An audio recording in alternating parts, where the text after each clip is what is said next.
So you make a really good point about eco-villages being great for homeless people and only if our government got on board. I wouldn't say I'm like anti-government, but I'm not really trying to involve the government.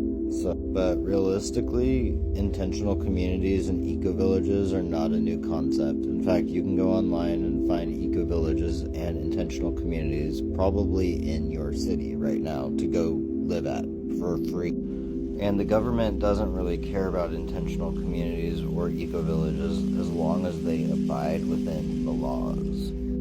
But my personal eco-village intentional community concept startup idea that used biodigesters, incinerator toilets, atmospheric water generation, ecological housing, and hydroponics. But basically this idea I've been developing for years, and it originally started with wanting to build like safe parking lots for people.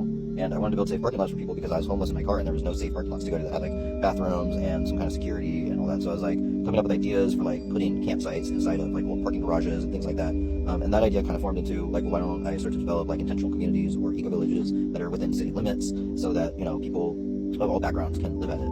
Because I mean, a campsite is going to be better than a sidewalk any day. I don't care who you are, a campsite's better than a sidewalk. And if we could somehow have these inside of city limits, we'd have access to water and, you know, excess food that's usually just thrown out and stuff like that. That's what intentional communities do within their communities, is they help out the community. It's like the intentional part of it, depending on which intentional community it is. But yeah, so the original idea was literally for housing homeless people.